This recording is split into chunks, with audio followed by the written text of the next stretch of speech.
Welcome to the Vibrant Health Podcast with your hosts, Lydia and Jessica Espinoza.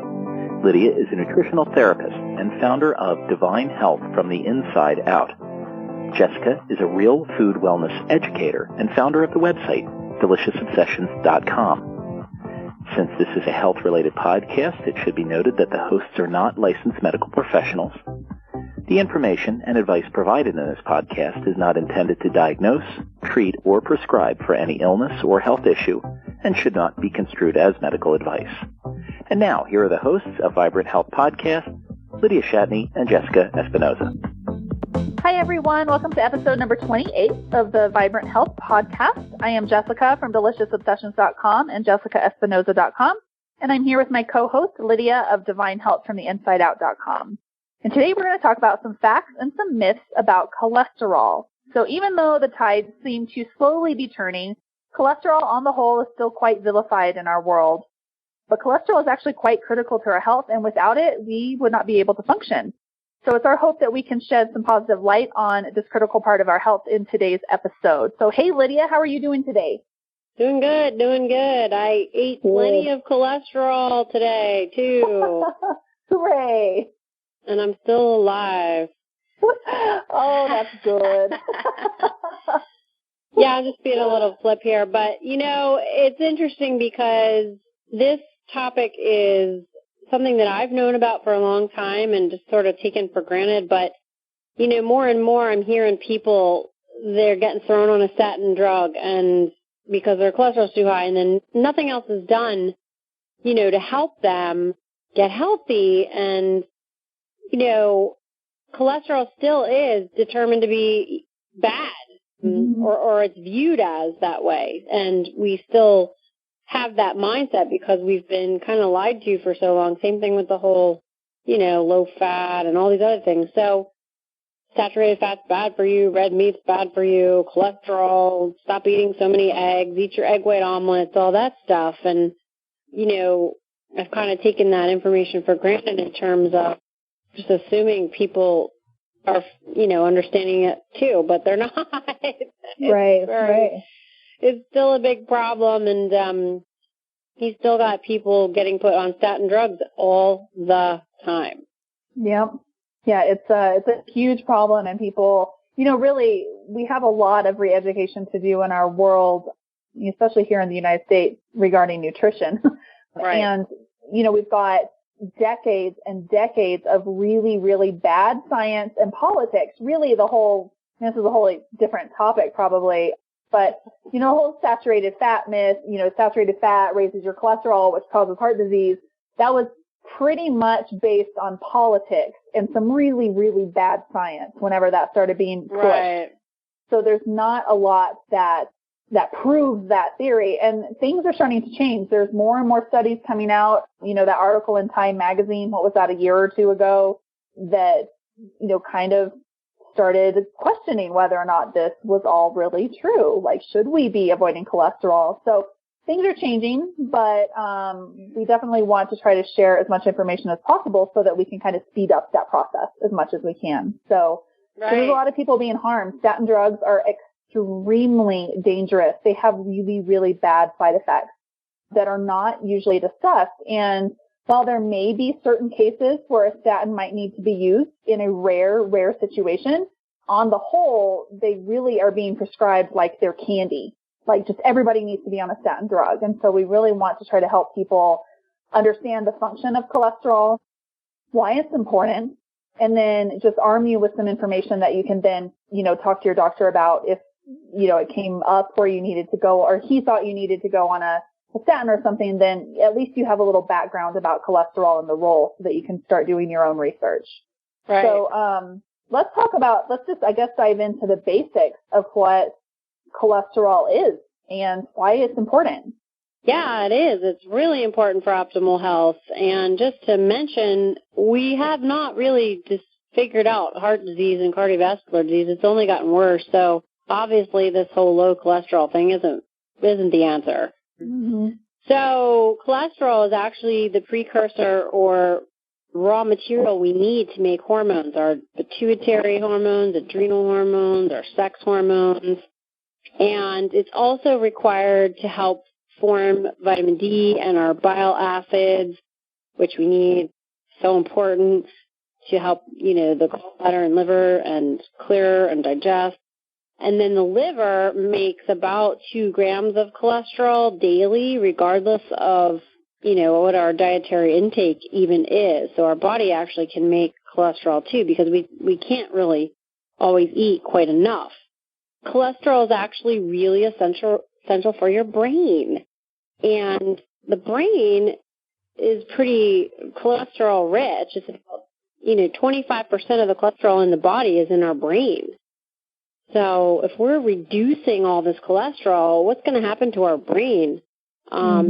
Scares me to think of it. And there are studies about this. So the cholesterol in the brain is actually critical for synapse formation. So that's the connections between your neurons, which help you think, help you form memories, help you learn things. Cholesterol is composed of different components. It's got, we've got high density lipoproteins, which is the HDL, low density lipoproteins or LDL, and then there's other fractions. And then people are categorizing these into different, HDL is often categorized as the good cholesterol. This is your unoxidized. While the LDL, which is oxidized, is often termed bad. That's too broad of information. There's way more to it than just that. So, you'll hear people say, oh, I have bad cholesterol, and it's really more complex than that. Anyway, we won't go into all of that today and amounts and all of that and reading cholesterol levels and stuff. But we just really want to make sure people understand that cholesterol is not the bad guy. Right. And eating cholesterol is not the answer. Eating cholesterol is not what's raising people's cholesterol usually. It's something else or some other piece there. The body actually makes about 10 times the amount of cholesterol that what anyone actually eats. So reducing the dietary cholesterol is just really not the answer, We actually have many positive roles in the body from cholesterol. It is a starting material for many of our hormones, like I just said. We need it for healthy cell membrane. Think about that. That's pretty darn important. It's needed for mitochondrial function. Again, super important. Brain function, majorly important. Hormones, bile, your peripheral nervous system, and then it has a role with helping regulate vitamin D. High cholesterol is nothing more than a stress indicator or an inflammatory marker in the body. So if you think about the role cholesterol plays in the body that I just read, and if the cholesterol readings or markers on your tests are off, it's telling you something. It's not just, oh, here, let's change the number and, push it down. No, it's an indicator, and we have to do more detective work than just say, here, take a statin, cholesterol down. Under stress, the body actually will make more cholesterol, often in an attempt to produce more hormones. That's another reason why I love HTMA, hair analysis, because we can see so many markers for stress in the body unique to an individual and create a plan to help them deal with the stress and inflammation. Because popping a pill will never, ever do that. It's a total false sense of security. Now, it may drive and change a number, but it could do so too much, too fast, dramatically, and with negative side effects. Because we don't want too low cholesterol either. It's not healthy. It actually can lead to an increase in depression, strokes, and even violence. Wow. Because remember, if you can't, have healthy cells, mitochondrial function, brain function, hormones, all this stuff, you're not going to act healthy or feel healthy. And these are pretty severe consequences. Yeah. So here are a couple of examples. And this is something that you can kind of take away from, but I'm going to go based on insights from hair analysis really quick, because there are different types of people out there, so treating cholesterol the same way across the board is never really the answer. It's complicated. So when I'm looking at hair analysis with my clients, we have the very first thing we look at is oxidation rate, which is your metabolism, your metabolic rate. How are your energy glands overactive or underactive? Are you in fight or flight, or are you, totally slowed down? So the fight or flight, fast oxidizers, they often have low cholesterol levels because they're burning up through all their fuel really fast. They burn up fats really rapidly, which readily converts the cholesterol into adrenal and sex hormones, so they burn it all up really fast.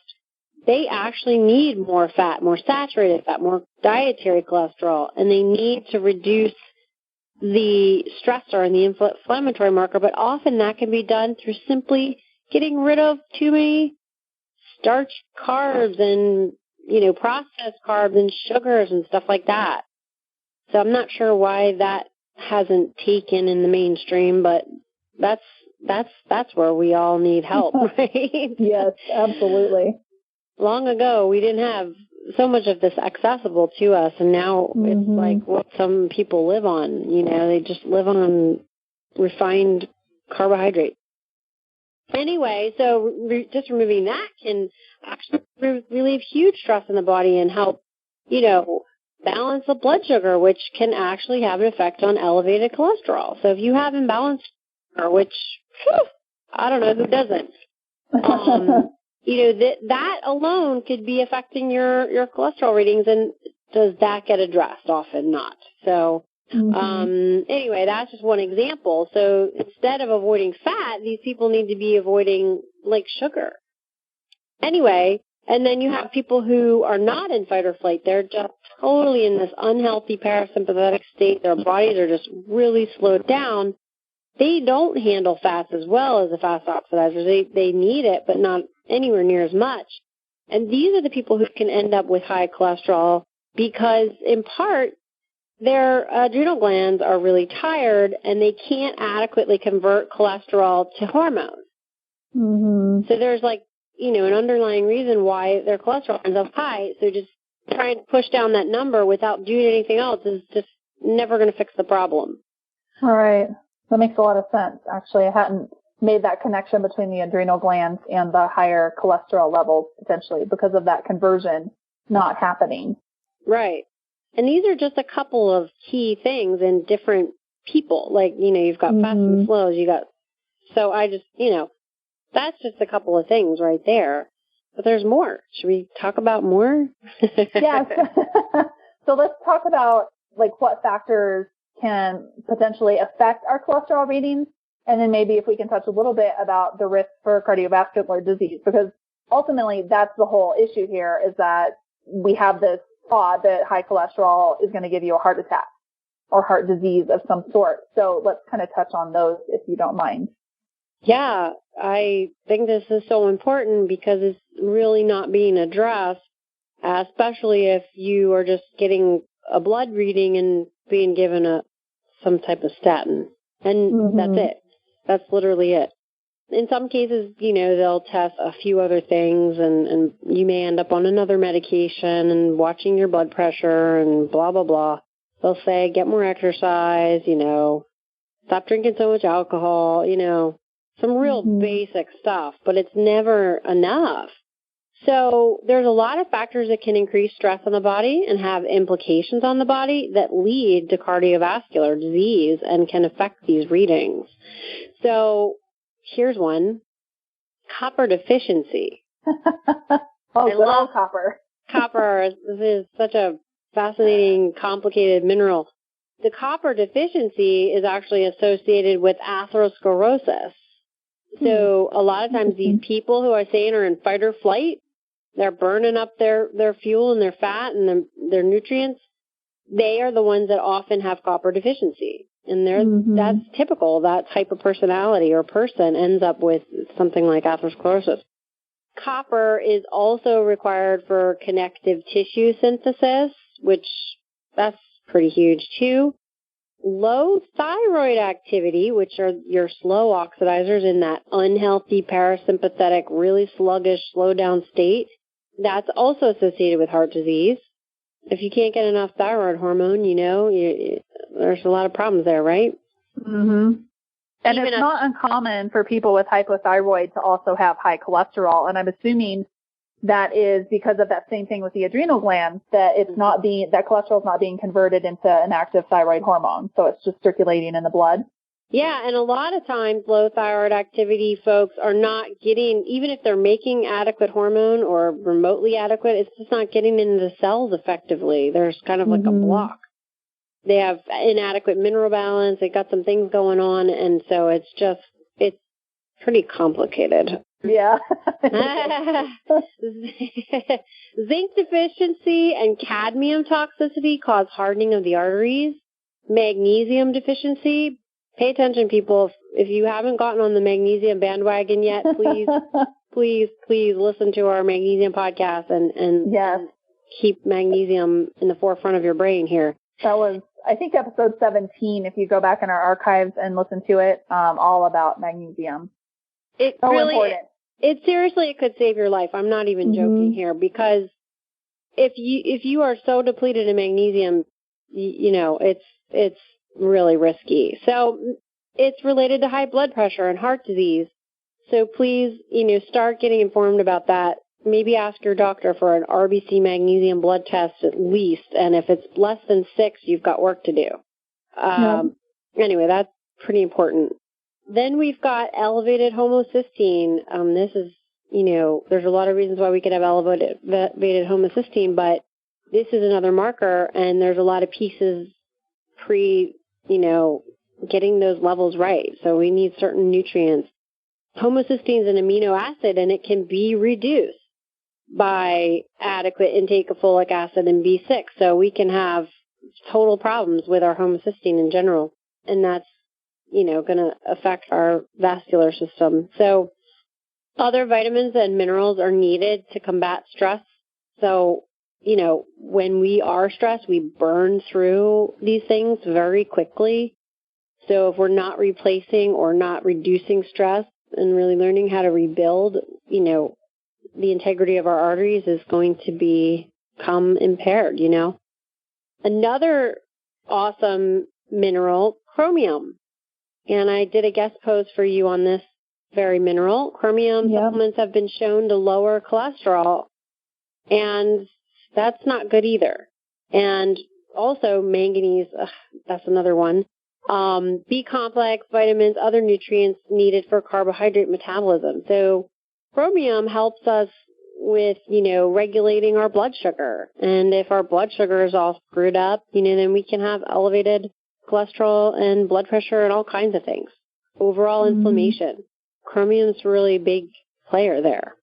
Inflammation, overall infections, they play a role in artery disease. High blood pressure from any cause is going to affect your arteries. Obviously, things like smoking, diabetes, tons of coffee, lack of exercise, lifestyle and habits like that are going to be a problem, which this is a typical American. You got at least a couple of these, right? One or two things. Yeah. Or know somebody who does, right? Yeah.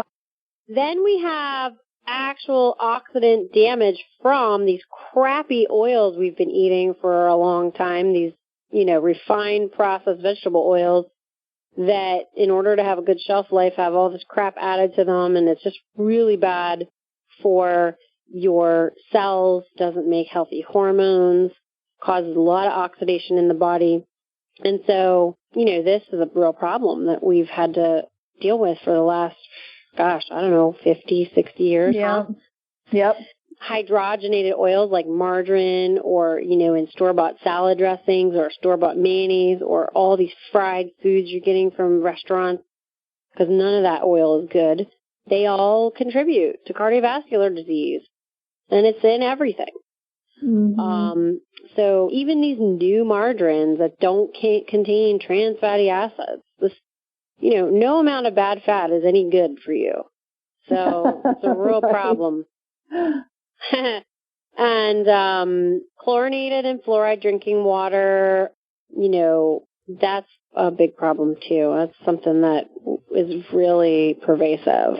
And then we really need whole food C. That's a biggie. And we've talked about this before, but I'm just going to kind of drop that in there. It's so important to help arteries, cells, the adrenals, so many things. So this is a pretty good list to get started. There's probably much more that could be said, but, right. We all need some basics here, so this list is a really good starting point to get going on and look at and consider to really help your body heal so that, these blood markers on tests are improving. I never look at blood work like, oh, I have to change that number by pushing it with this one thing. It's kind of the same thing we've done with vitamin D. We've tried to push it to a certain amount by giving more vitamin D, and that's a whole nother topic. But that's just not the way the body works. It's far more complicated than we've bothered to look into as a culture. Exactly, yeah. So, this is all some good stuff that anyone can get started kind of really working on and maybe even take to your doctor or your practitioner and ask for help with. Absolutely. Yeah, we just want to be able to provide some really basic, simple information for you to kind of start the dialogue and start, contributing to the changing tide regarding cholesterol and, changing our perspective that cholesterol is really critical to our health. And, we're experiencing kind of an epidemic of really serious side effects from the statin drugs, and people who have been eating, the low fat, low cholesterol, no cholesterol diet for all of these years. And now a lot of people are really suffering. So we want to try to share some new information and new insight. And this is not, it's not just us saying things. There are some new studies coming out. There's, lots of information is starting to come out. It's just not maybe as fast as we would like.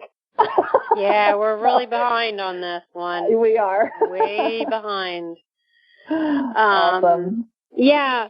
And I'm biased towards hair analysis, but I do want to bring it up again one more time because it really is such an excellent tool. I just wish doctors were using it too, but it tells you what your specific pattern of biochemistry currently is, the key minerals that you are deficient in and stuff are going to be evident.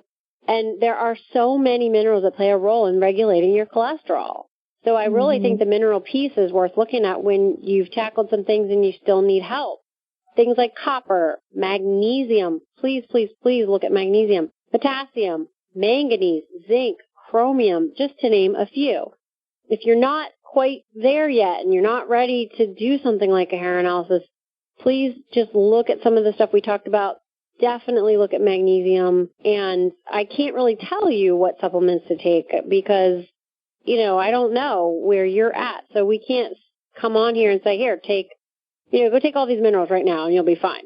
It's not like that. It's unfortunately quite complicated, but at least you can all listen to our magnesium podcast and start there. That's a great option for you.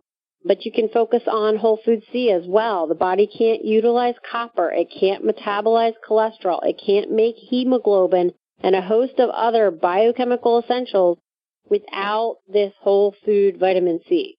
So anyone can, and you don't need to go out and take gobs and gobs of it. Just spread it out throughout the day in really small amounts, and that's a good start.